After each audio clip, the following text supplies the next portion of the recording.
Shalom, selamat pagi Bapak Ibu, saudara-saudara yang sama-sama dikasihi dan diberkati oleh Tuhan. Berjumpa kembali di pagi hari ini dalam Renungan Harian Toraya, edisi Selasa 6 April 2021. Kita akan membaca bahagian firman Tuhan. Sebelumnya mari kita satu di dalam doa. Kita berdoa. Terpujilah Engkau, ya Allah Bapa di sorga, Allah yang selalu menyatakan kasih dan pemeliharaan untuk kami, Allah yang telah menyertai kami melewati malam yang gelap, menibahkan kami memasuki hari ini.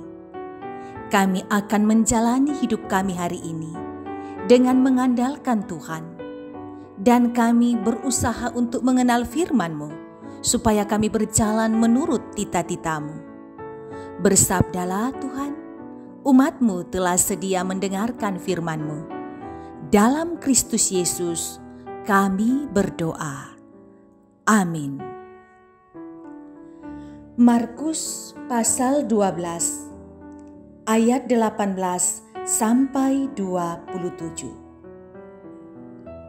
Pertanyaan orang Saduki tentang kebangkitan. Datanglah kepada Yesus beberapa orang Saduki yang berpendapat bahwa tidak ada kebangkitan. Mereka bertanya kepadanya, "Guru, Musa menuliskan perintah ini untuk kita.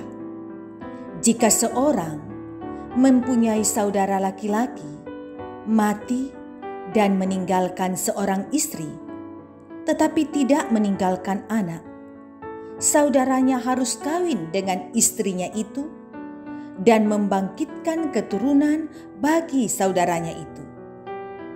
Adalah 7 orang bersaudara. Yang pertama kawin dengan seorang perempuan dan mati dengan tidak meninggalkan keturunan. Lalu yang kedua juga mengawini dia dan mati dan tidak meninggalkan keturunan. Demikian juga dengan yang ketiga. Dan begitulah seterusnya. Ketujuhnya tidak meninggalkan keturunan.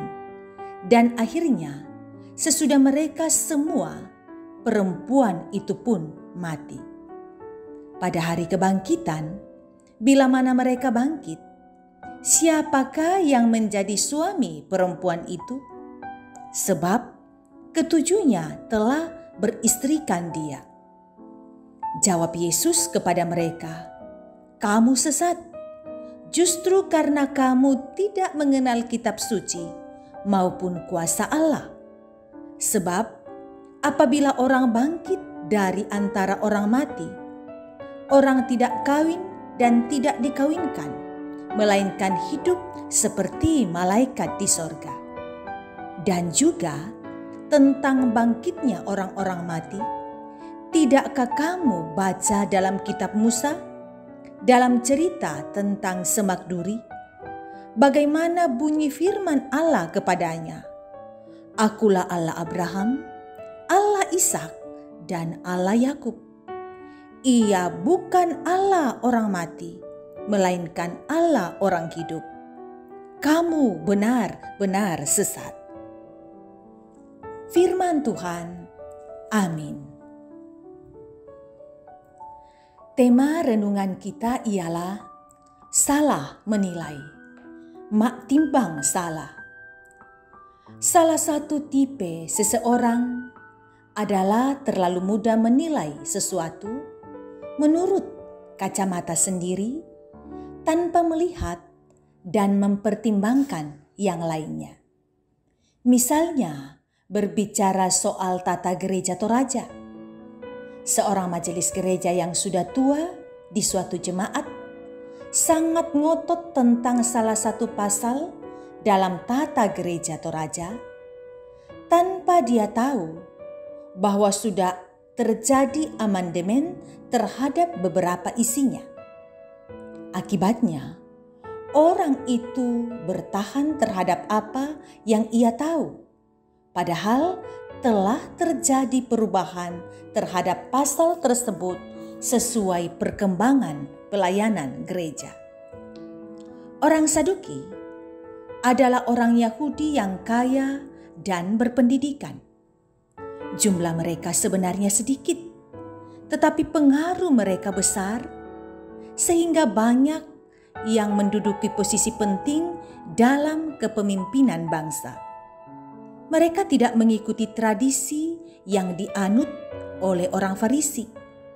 Mereka tidak mempercayai kebangkitan dengan alasan mereka tidak menemukan pengajaran tentang kebangkitan dalam Perjanjian Lama. Mereka percaya bahwa ketika tubuh mati, jiwa pun mati. Maka pertanyaan yang diajukan kepada Yesus seolah bermaksud mengolok-olok. Saudara, mungkin masih banyak di antara kita orang Kristen sampai saat ini yang salah menilai hal kebangkitan orang yang telah mati di dalam Tuhan. Ataukah kita dipengaruhi oleh pengajaran-pengajaran sesat tentang hal kebangkitan? Namun yang pasti bahwa Allah kita bukanlah Allah orang mati, melainkan Allah orang hidup. Maksudnya bahwa orang yang hidup di dunia ini untuk Kristus akan mengalami hidup kekal yang ditujukan bagi Kristus. Itu berarti kita tak perlu mempersoalkan bagaimana keadaan sorga nanti. Ingat, jika kita hidup bersama dengan Kristus di bumi ini, maka kelak kita pun akan hidup bersama Dia di sorga sana. Yakinlah bahwa percaya akan kebangkitan Kristus berarti sebuah sukacita abadi. Amin. Mari kita satu dalam doa. Kita berdoa. Kami mengucap syukur Tuhan, Engkau memberkati kami bisa menjalani minggu-minggu Paskah dalam beberapa minggu ke depan. Kami diingatkan sungguh Kristus telah bangkit. Kristus atas kehidupan kami. Dan kami percaya kebangkitan-Mu. Buatlah kami mempercayai akan apa yang Tuhan firmankan dalam Alkitab, dan kami mengimani dengan segenap hati dan dengan segenap jiwa kami. Bapa di sorga, terima kasih untuk hari ini. Kami akan melakukan aktivitas kami. Tuhan tolong semoga segala sesuatu yang kami lakukan hari ini menjadi persembahan yang hidup, yang kudus dan berkenan kepadamu. Sertai kami dalam aktivitas di rumah, di luar rumah, anak-anak kami dalam kuliah dan belajar. Engkau pun ada untuk mereka.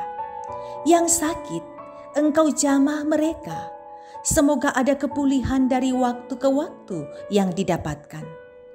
Tuhan, tolong semoga mereka yang bergumul berduka karena mungkin kehilangan orang-orang yang mereka kasihi, bergumul karena persoalan hidup, masalah ekonomi, masalah keharmonisan keluarga, masalah mendidik anak, masalah lain-lain. Ingatkan jemaat-Mu selalu membawa dalam doa kepada Tuhan. Engkau juga berikan pengharapan kepada orang-orang tua kami yang lansia untuk tetap meyakini Tuhan ada di masa tua. Jaga kesehatan mereka. Kami berdoa Engkau menyertai dan memberkati seisi rumah kami. Berharap selalu ada sukacita, damai sejahtera terjadi di tengah-tengah keluarga kami. Berkati majelis gerejamu dan pengurus OIG, juga bersama dengan jemaat. Kami bergandengan tangan mengangkat pelayanan untuk kemuliaan dan kebesaran nama Tuhan. Kami mempunyai program, salah satunya adalah pembangunan gedung gereja dan pastori. Engkau memberkati panitia, tetap sukacita melakukan tugas kepanitiaan ini. Tuhan ada di dalamnya. Kami serahkan hidup kami sejauh hari ini, bentuklah menurut kehendak Tuhan. Ini doa kami Tuhan, kami bawa dalam nama Yesus, Tuhan dan Juru Selamat kami yang hidup. Amin.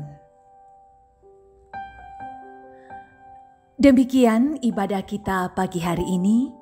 Terima kasih kebersamaan mengikuti ibadah pagi hari ini. Kasih Tuhan selalu melimpah atas kita semua. Salam sehat selalu.